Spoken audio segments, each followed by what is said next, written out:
ย่อยยองย่อยยองสบายดีย่อยยองน่ะคือตีมงชนังชดตูนะนู่นเนาะออกอีคู่เนี่ยจีเนาะว่าเตอเราไฮเนาะเปจอเกเปที่ยอเปตัวย่อโอเคนะยอเปมัวมีหยวแล้วนะมัวกูตูล้อแล้วนะยอมายงลิจามากับกูตุปนเนี่ยนึงเขียตอนนี้มาเตียออนเนี่ยจีเนาะมาเปโมชินจีต่อถ้าแขกไปตัวนอช่องตาลงมามันเดอมาย้อนเดอถ้าแขกก็จิโมเชโอโหลือมันเป็นดอกกาหรอย่อโหจอเนาะโหนจงเขาเนาะมาโมนิจามากุปนเนี่ยเขียตอนนี้นะสิมาเล่าหวนคืนอดีตสู่ไอ้น้องจูเฮาเมื่อทุกคนเผ่ามงเนาะอยู่ให้มาฟังตอนเฮามีลูกแล้วมาอยู่นี่แหละตอนมาอยู่เวียงทองทำอิฐมาสร้างชีวิตคู่กับในคู่คำพูดเพราะว่าคือน้องนี่ก็แม่นไทยคนแข่งขมวนอยู่ตะแค่คนสิกลับเมื่อหาพ่อหาแม่ก็ยากที่สุดเพราะว่าสมัยนั้นและแม่นขี่บักทางนี้แม่นทางดินแดงประสบการณ์ชีวิตบ่แม่นธรรมดา มาอยู่จุดนี้ก็ถือว่ามีความสุขแล้วเนาะคือใส่เบื้องหลังแล้วคือว่าสิบ่มีมื้อนี้เบื้องต้นก็บ่ธรรมดาและเป็นอาสาสมัครทั้งผัวทั้งเมียแล้วแม่นบ่มีเงินเดือนหยังทั้งนั้นแล้วมีแต่ว่าเงินยามกับเขาจะไล่เป็นเบี้ยหรือเบี้ยเลี้ยงให้เนาะเขาจะให้แล้วแต่เพิ่นให้ตัวนี้เนาะบ่มี1 2 3ไปแล้วเลี้ยงแล้วได้ลูกผู้นึงได้ลูกชายกกคือบักอายใหญ่ของจุเฮาหั่นแล้วแม่นจนว่าได้เพิ่นออกมาหาจนว่านมแล้วแม่นจุเฮาจะ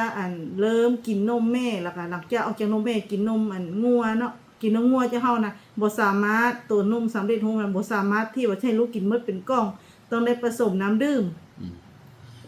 กูตัวบนเนี่ยนึงไอเตียหยอกเปียเดาลุมน้องตอนนี้มันน้องนะเตียอยู่ในจิตต่อเต้าแท้หยอกมาถ้าเป็นตัวย่อของน้องนะหยอกคือกูเทียบกับตัวบนเนี่ยนะเป็นโอโหหรือโอเคยันเดอรู้โครงการศรัทธารู้โครงเหมาะแล้วมาหยอกแต่ชิมาเป็นจิตต่อหยอกพนักงานนำมาเป็นเตานำมาอีลีมาอีเหลงออแสนจีเนอะอีเหลงออแสนจีนำมาหยอใช้โอเนี่ยโดลามาอีเหลงนำมาเตาโกออโดลาเนอะต่ออีลีเนอะเป็นออเหลงนะตันทอเป็นออเนี่ยเปอวมาอีลีมาเตานางกจีโดลาเนอะเปเตาเนี่ยมามันเด้อเนื้อให้กูเปียในมองเตียกูตุล้อหยอกตุล้อมาในตุปอตุล้อหยอกเปอยู่จนนมจนนึงนอนะหยอกอีเตียปอนเนี่ยมัวนอมีหยอกนอมีตาโจลุลีมาลีมันเด้อมาไปโอโหหรือเทมาเปมันลีอยู่จอมมีเตาไม่หยวนอนะมันโออีป้องมาตะชิมาเปโออีป้องนำมาเปมัวไฟอ๋อเปไฟอ๋อจอนมเล็กเตเจนเนาะหยอกเปโอไฟนออีก้องเนาะโอไฟมาอีเตียอีด้านเนาะเป็นโมโตจอกคอนมันเป็นโมเดโตเที่ยออกคนนึงปูนะออกคนนึงเดาให้เนาะซะอีอย่าเตียมีหยวนนึงนอนเดาอย่างไหนมาอีกล้องมาเป็นมัวออยเนาะอีอย่าเตียมัวจอมีอีดาโมเดเตาอีดาอีอย่าเตียไปจิมัวที่ไหนหยอกมาเป็นเฮ้ยนั่นนี่ครับบ่เฮามาอยู่เป็นนั่นน่ะตอนเฮามาอยู่น่ะตอนมาอยู่ทำอิฐนี่ไผพากันยังเพิ่นมีเพราะว่าเว้าแม่ในครูคำพูดนี่ก็เพิ่นเป็นคนเฮ็ดไร่เฮ็ดนาเนาะเพิ่นจะบ่มีเงินหยังอาศัยแต่ตื่นเช้ามาแล้วไปให้แล้วเลยไปขนพื้นเนาะขนพื้นสิ่งที่เพิ่นได้มอบให้เจ้าเฮาก็มีแต่เท่าว่ามีพักมายื่นเนาะเป็นพักเล็กๆน้อยๆซ้ำที่เพิ่นหาได้แต่ว่าสิมาเกื้อกูลเรื่องว่ายื่นเงินให้หลานกินนมอีหยังก็บ่มีเขาก็บ่มีกินแล้วเขาก็เกือบบ่มีกินบัดนี้พ่อแม่ทางซินโลจะพันให้ซินมันซินโล 25,000 บ่สามารถซื้อกินได้ฮอตโลเคยซื้อแต่ครึ่งโลหรือว่าซื้อกระดูกโล 10,000 กีบและคือน้องนี่ก็เป็นแม่ลูกอ่อนเนาะเห็นเพิ่นกินข้าวกับขนมมักนัดหั่นนะเห็นนี่ในตัวเองเนี่ยเบิ่งแล้วมันอื่นน้ำลายอยู่ยากแต่บ่มีความสามารถซื้อกินได้แล้วแม่นพ่อแม่ก็อยู่ไกลพ่อแม่พ่อแม่ก็บ่มีบัดนี้พ่อแม่ทางนี้ก็บ่มีพ่อแม่อยู่พุ่นก็จะยืนได้เล็กๆน้อยๆอยู่ในเมืองแต่ว่าบ่มีทางภาคมาให้เพราะว่าบ่มีไปรษณีย์บ่มีรถเที่ยวบ่มีหยังแล้วไผก็ฝากกันยากแล้วก็แม้แต่หยังน้ำสร้างอยากใส่น้ำสร้างเนาะก็บ่มีเงินได้ไปขุดจนว่ามีคนมาซอยแล้วจังได้ออกเดียวขุดจังได้น้ำก็แม่นกลางคืนแล้วแม่นอาศัยน้ำลิ้นน้ำอยู่ผาเนาะมาแล้วแม่นหลังจากหมู่นอนมืดแล้วเฮาละมาเปลี่ยนเดี๋ยวโต้งจนว่ามื้อใดก็1 โมงปลาย2 โมงจะได้เต็ม ต็มอ่าง2อ่างแต่ละมื้อค่ะ กูปนเนี่ยนึงไฮเตียหยออยากจะเป้ตัวย่อลูกเจเนาะหยออยากจะเป้อัวลูกเจเนาะมาเนี่ยเทจีป้าไอเด็กอีคอเทียหยอมาเรือมัวตัวอามาป้าไปอัวลูกเจมีเมย์เนาะขอนอนมาบ่นี้มาขอนอนไม่บ่เฮ้ย แม่ บ่นี้ล่ะวันนี้นอนเสื้ออันเดียว เขาเป้ปืนอยู่เนาะเป้ปืนน่ะเป้ลูกเจมานี่รอประมาณลีโตคุณประมาณ6คูณ7ประมาณโตคุณจีเนี่ยเป้ลูกเจลูกหนอลูกกู้ลูกหนอน่ะเป้ตัวย้อนเนาะเกย้อนเนาะแกมาเป้มัวอีได้ปัวซะเนอะจอเหลปัวนะอีซื้อจอป่าอ้อซื้อมามั่วหมอตึกจุโรจิมอนอเป็นเนาะเป็นจิมั่วหมอหน่อยละมั่วที่สิมาจิมั่วเนี่ยเนี่ยคือติอย่าเตเป้จิเป้าโวหรือจะมาอ้อไปกูจังเมเที่ยมาจิเจอว่าจิเที่ยมาโอ้โหหรือจะสิมาจิมั่วเนี่ยเนี่ยมากูปนเนี่ยนะฮะแต่ตัวง่ายนะหยอกเองง่ายนะมาอีกิโลเนาะนังกูจี้ผาเนอะอีกิโลน่ะแต่สิมาเป้จะเคยยัวอีกิโลเลยไรยัวจอปอชาจิเตจิมั่วเนี่ยเนอะมาจนเย่ชับเลยอ่ะก็สิมาจนเย่มาเนี่ยเป็นแต่ย่อตอนนั้นมาไฟฟ้าที่ติมั่วใช่เหรอเป็นมั่วเจทึ่งแต่ไฟฟ้าเป็นตอนแรกเตอไฟฟ้าอย่างไรมาเริ่มมั่วต้านท่อน้ำกับบ่มีเริ่มมั่วต้านท่อที่สิมาเป็นจะไรเตอเลยประมาณออเป็นหลีเนอะออเป็นหลีเนอะเป็นจะไรเตอไฟฟ้าเนอะมาจอดเด้เรามา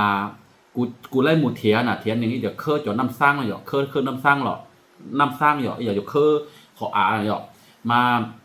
เลออันเดียมาอีเม็ดออกมาแล้วประมาณเม็ดตัวเดียวเขาพูดเท่านึงเม็ดละ50,000ฮอตบ่เม็ดนึง50,000เนาะอีเม็ดออกมาประมาณนี้ที่จบพาเหลือเคอน่ะมากูจีสามารถอัวน่ะมากูตื้อหมูเทียเหน่งอย่าเตียสาก็เลอเคอออกมาชีโอเคแล้วนะหยอกเคอจอน้ำสร้างแล้วนะเคอจอน้ำสร้างแล้วนะหยอกมากูจนเหย่เทียมาจนเหย่แล้วคือติมงไงสาเตาอย่าเตียกูมาเงี้ยใช้จอโทรทัศน์อ่ะนะกูเนี่ยใช้ทีวีชาเปลอแล้วชิมาลูกกูเนี่ยตายมั่วหล่อมามั่วเจียมากูต่อโจลุลีกูมาลีไล่ลูกจันดาวเทียมเนอะกูมาต่อโจลุลีเนอะอีลูเนาะอ้อแสนจีแล้วชิกูต่อกูมั่วเจียคือเนี่ยมามั่วเจียอีคอมาโจลุลีก่อนลีกูมาลีหมูยัวไล่หมูยัวโจลูกจันดาวเทียมรอใช้ทีวีนั่นน่ะถือว่าชีวิตคู่นี่เจ้าเฮาก็ผ่านหลายๆอย่างจนว่าเฮามาเห็นอันผู้ที่ว่าโอกาสด้อยเฮาจะว่าต่ำใส่ชีวิตคู่เพราะเจ้าเฮาก็เคยผ่านจุดหั้นมาเฮือมาอยู่ดินหลังดินนี้แต่ว่ายังใครเพิ่นเป็นคนที่ว่าบ่มีอยู่พ่อแม่ของในครูคำพูดแต่เพิ่นก็ยังมีดินให้จุเฮาได้ปลูกเฮือนดินตัวนี้แล้วมีก่อไผ่หลายๆแต่ละมื้อ2ผัวเมียจะมาจูดสิมาอนามัยแต่ละมื้อสิได้มาอนามัยตัวหินตัวยุงหินนี่หลายที่สุดจนว่าแข้งจนบ่มีบ่อนเอาเลยมากัดมาหุ่มใส่และเฮือนนี่ก็บ่มีไฟฟ้าบ่มีฮอดไฟฟ้าเลยได้มีแต่อาศัยไตเทียนได้ไตเทียนเข้ามาอยู่ใช้ระยะโดนนึงจังได๋มีไฟฟ้าเพดานแล้วบ่มีเลยเฮือนนี่ก็มีแต่โบกติดกะโหลอยู่ในเฮือนแต่ว่าทางนอกแหละยังบ่ได้โบกแล้วเข้ามาอยู่เลยแม่นล่ะเข้านี่ก็ยังมีคนเอาแบบฮักแพงเพิ่นเอามาให้กลางคืนเนาะคนมาเอามาให้กลางคืนซาวโลนี่แม่นความรู้สึก2ผัวเมียนี่จนน้ำตาจนบ่ฮู้เว้าแล้วจนว่าซุ่มเว้าเฮาบ่มีเด้เนาะเฮาบ่มีคำว่าบ่มีโอ้บ่มีหยังมาเทียบหันเฮาช่วงเฮาบ่มีเนาะในครูคำพูดก็ขี่รถจักรไปซักยาเพราะว่าเป็นอาสาเนาะไปซักยาลงไปบ้านประชาชนนี่ขี่รถจักรไปขี่รถจักรไปรถจักรอีหางพาบ่มีเบาะก็เบาะเป็นเล็กและพอแต่ติดเบาะแล้วแม่นลูกค่ะบางมื้อเพราะว่าทุกคนเป็นอาสาบัดนี้คือเวียกพอเป็นเวียกอยู่บริหารเฮาเวียกก็หลายได้กวดห้องมีหยังอนามัยเนาะนะคะในครูคำพูดก็แม่นได้เอาลูกไปซอยแต่ละมื้อทุกคนซอยกันกูปนเนี่ยนือเปียดเนี่ยมันนอยมาอีหยังเตียนือตื้อมั่วมีหยัวเมนะหยออีหยังอยู่แล้วมีหยัวแล้วมามีหยัวเนาะเปโปรลีทำมานือหายแต่นือปอที่มันนือช้านอชับเปลนะอีหยังแต่เลอนอหมอหยัวจอกก้ามานือปอมานือช้านอชับเปลมารออ้นโยชับเปลนะอีหยังสานอที่สิมาเปจิโมเนี่ยนะหยอมาเปรูเจมาเปอัวไล่มาเปติดต่อได้มั่วอาทิโบกนะหยอโบกว่าคนนึงยงโก้นะที่สิมาเปมั่วจอจอดินบล็อกซื้อก็ซื้อมาจะไล่โบกนะหยอจะไล่โบกนะมา ชาปอจิมาซานอตาเกลีอย่างนึงหายแต่นึงที่คปอเลนอน่ะในเทียลีเป้เดียเป้าเตียจอเกจอเยยงลีจามาตาชินอนึงเตหายเตียเป้เทียลีปอเตียนเองเลยจิตอมัวนอมอฮอจิมาอยู่กูมอเชียอย่าเตียอยู่ที่เคยพันคนเดินรอนะหยอกมานึงเคลียมาเป็นอย่างเป้าอ้อนเป้อ้อนเนจีมาถ้าตอบปืนยองขนมเนอะเป้จังยอนยงจอตาแล้วเนาะมออีตูนึกเป้าเตเป้จิมัวมอนอนะนึกเป้าเตเตโยมานึกเป้าอ๋ออย่าเตเป้จิมัวมอนอมานึกตื้อรอนังโกกิโลรอมานึกตื้อเตียมัวมอตัวนี้นอเนอะมาเป้อ้อนเนจีมาโยรัวโกมอรอเจออย่าเตเป้จะเคยปออย่าเตยังจิเป้าเตตะกีมาโยว่ามัวจีนอน่ะจนเยเลยก็เตอย่าเตเป้ย่อเฮาในเมืองเนาะมาอ้อนเนจีอัวโหลือก็สิมาจิมัวเยนลีเนาะจังอยู่มีหยัวเทมาหมูโหลือมากูหมูมาอาเจอีลีno ku mu nyang mu nang go to nu ku mu nyo mu yo ho mo ta chi ma ki tau nya na ki la nya ma i li no tau o center ขึ้นมาอ้อนนี่จีเนาะมาตื้อเตานางกูจี$ขึ้นมาตื้อไล่เลยมารอเทจอม่วนมีตะไม่หยวนนอลูจังยออู้ยอนอซับบุอาจีมาตาเงี้ยละมาอย่าแต่อีลุลีละมาเปชีเงี้ยลีละมาจีนูโตนูโกนูซะน่ะตื้อตาแล้วน่ะตาเงี้ยลีละมาจัง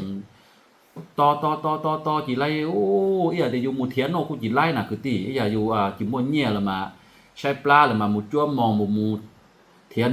นาที่มายั่วตาเนอะจียงลีตาชินอมาอย่าอยู่กูจีมั่วจีอยู่กูมั่วมาโหมาอยู่หมู่เทียจีกูยงลีมั่วเตาเทียมาโรเต้กูมั่วอู้มั่วนอเราอยู่แล้วที่เราอยู่จอเหย่มาโอ้หมู่เทียจีจังกี่ไล่เนี่ยเนาะสมัยนั้นก็ถ้าว่าทุกข์ก็คือว่าไผก็ทุกข์เนาะสมัยนะทุกนํกันทุกข์นํกันแม้แต่คือครอบครัวในครูคำพูดก็บ่มีย่าก็ยังเพิ่นหาก็เริ่มมาได้ขายขนมนี่ประมาณได้4-5 ปีมาเนาะ5 ปีมาเนาะผ่านมาสมัยตอนที่เจ้าเฮาก็ยังบ่มีเพิ่นก็บ่มีเลยเพิ่นก็ย่อมาขาดที่เพิ่งไผก็กูเนี่ยมาเป็นตัวย้อนเดิมมาที่ย้อนเกสิมาที่มันเรื่องตือมั่วเนี่ยตือกูจีโยโลจิกุ้งน่ะกูเนี่ยเชรอมาไปเทียเย้าไปเอเตอร์ซื้อกูจีมาหนึ่งตื้อหมูหรือเด้หรือมาตื้อจิโมเนี่ยรอนะอีชงอ้อชงมารออีโยเนี่ยหนึ่งมูย่อต่อปากกระดิ่งนะเหยาะมาขอจนเย่แล้วมาเป็นยังย่ออีตัวเตียเป็นยังจนเย่ที่อ๋อจนเย่ชาเลยอ๋อตุจอปนเนี่ยเรารอมาไอ้อย่าจะอยู่ตุอยู่ตุไม่หน่วยย่อรอเรามาสันนอขนมโอ้มอชาไอ้อย่าเตียนือสานอจอกระแลมมากูตื้อหมูอัวจอชั่วนือจังชัวย่อโฮเจนะเหยาะ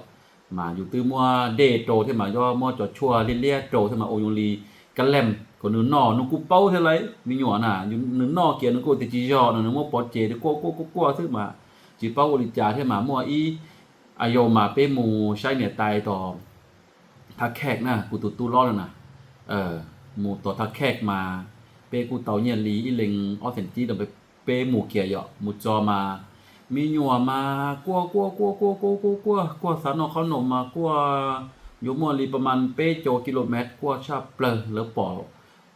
หนึ่งปอหรือนอขนมมาเลยกัวมาโอ้เหลือกูเกดูชาเปลตุนเดินน่ะมาแล้วตัวมีหยัวนอมามีหยัวกัวมาสานอขนมมาเลยจิกะม้วนนอลีมาเป้มาชอจิเป้าอริจาลีมาตูเชียชาเปลแล้วมาจิเป้าฮาริจาแล้วมาเช็คเคียอย่าจะจิมัวรู้ยอเนี่ยเช็คเคียจังที่มามุจอหรือเดมาลีมุยขนมตัวนึงนอนนึงเทียก็จิมาตุนเดิมมานึงนอมานึงจิกะเดกูตู้นอลิก็ชิมาจิอริจาดีเตียเตโยเลยจิมัวเทียหรือกูมัวเจอเทียน่ะมาซาจอคอนเดิมมาโอ้มอเชียชาดิกูติโมหลายอย่างเนาะประสบการณ์ชีวิตแต่ว่าการสู้ซนกับโชคดีที่ว่าบ่เคยอ่านบางเดียวเนาะผัวเมียถือว่าจับมือเดียวสู้ทุกอุปสรรคเนาะจนว่ามามื้อนี้จังว่าจังฮู้ว่าความสุขที่ว่าความเฮาอันขยันและก็ความรู้บุญคุณเนาะของพ่อแม่ผู้ที่ถึงว่าบ่มีหยังเพิ่นก็ให้กำลังใจเฮาทุกอย่างเนาะทางพ่อแม่ทางของในครูคำพูดแล้วก็ทางตัวน้องเองคือกัน2กรรม2พายแล้วเพิ่นสิซัพพอร์ตฮักเบิ่งแยงดูแลเฮาเสมอแล้วก็จนมาฮอดมื้อนี้เนาะความดีหรือว่าความอดทนสู้ซนจับมือเดี๋ยวมา จนมาฮอดวันนี้ แล้วมาเจอกับจุ พี่น้อง พี่น้องพ่อมงเนาะก็เข้ามายืนมือฮักเพลงให้มีแต่ข้อคิดดีๆเนาะหลายๆอย่างเฮายังว่าโอ้เป็นอันโชคดีมื้อนี้ก็เมื่อแบบว่ารู้สึกว่าดีใจแล้วก็อิ่มใจหลายอย่างแล้วก็อยากมาเล่าให้ฮู้ว่าเฮาก็ก่อนสิมาอยู่จุดนี้ คนดีคิดดีเนี่ยจะเจอแต่ความโชคดีเสมอมาฮอดมื้อนี้จะเชื่อมั่นว่าแม่นแท้มีจริง ในhai tia iya tia pe ku chơi pe ko tin di khó chọn nhẹ là mà pe ko u thun mà rồi chọn nó nọ mà pe ku dùng xe là tia ô nhưng mà iya yu cho cái dùng xã dùng là mà nhà mua nu gì khó dùng thế iya tia pe gì cho cứ tìm mong thế pe ku dùng xe iya tia nè support pe nè pa sai pe tụ thông YouTube mà nè nu mà lo yu thôi cũngยังdùng xe iya tia mua nên chỗ mà inu nó cổ lăng mù mà nhang mua sai mù mà nhang muaคือที่มองเกาซื้อมายงเชียอย่าแต่เนาะสองคนยอก็เป็นคนละลุ่มไปเอาตัวมายอมรอซะนะยอมรอซื้อก็เชียมัวคือที่มองปอคือที่มองลูกไปมาไปที่อยู่มัวใครชาเถาอู้เลยตาชินอมาอยู่มัวเชียยงเชียเตาอีอยู่ช่อง YouTube นมาอีอยากจะไปโอ้หรืออ้อแรงตาชินออย่าอ้อเล่งมาตัวช่อง YouTube มันจะอีเล่งจีเถอะเป้ลังเลยแต่ชินเขาเอเวียกเนาะพอดีเขาไปส่งคนเอเวียกแต่ว่าได้ส่ง YouTube ตื้อมันนึงก็เธอเป็น3คนเป็น3คนมาอีอยากเป้ลังเลยมาเป้โกยมั่วจอความหวังมันจะตอนเดน้อยเถอะยงชามาเขานอมาที่ยอยเตะลูกความสามารถเนอะที่ยอยเตะลูกความสามารถยอกูถอเนป้ากูเนป้าเชิงกาเนใช่ไปช่อง YouTube ในรูปในhai tia này thì ta sai mà này trò chè nhau hỗ chế kìa mà mua chỉ mà này nhẹ thế này nhẹกดไลค์ต่อเป้เทียจะต้องทุบเนาะเป้ได้ตอนเนี้ยเนาะบ่เพิ่นบ่มักเบิ่งก็ให้อดเบิ่งให้เฮาบ่ได้เงินเฮาจะเอาเงินท้องหันไปซอยเรือประชาชนแบบนี้เนาะซอยเรือคนทุกข์ยากหันแม่นมีโอกาสก็คือว่ามาจุดนี้เนาะเฮาก็แม่นก็ให้ฮักแล้วก็ให้เบิ่งเฮาเนาะให้ติดตามเฮาให้มัน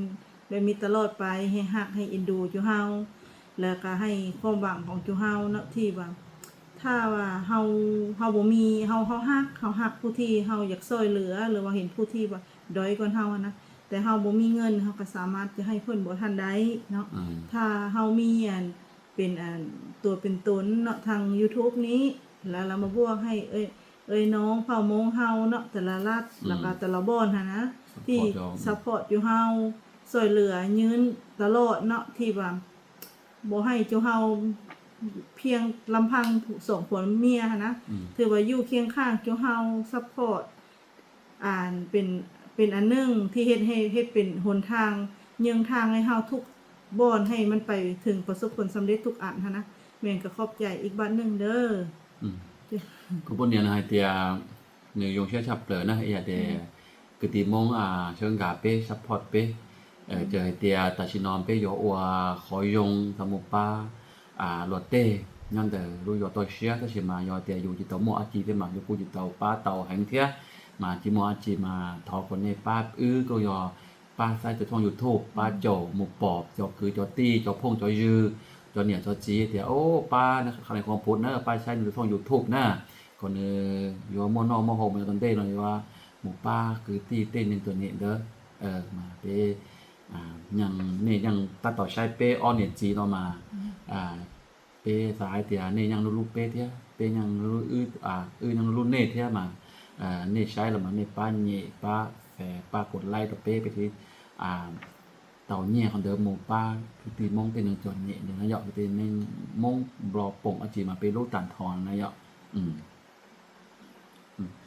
มาเป้ที่ถ่ายหน่อยนะคือตีมงนะว่าจนนอนเดานะขอบใจคนให้เด้อขอบใจอีกวันนึงเด้อจนเดาเนอะ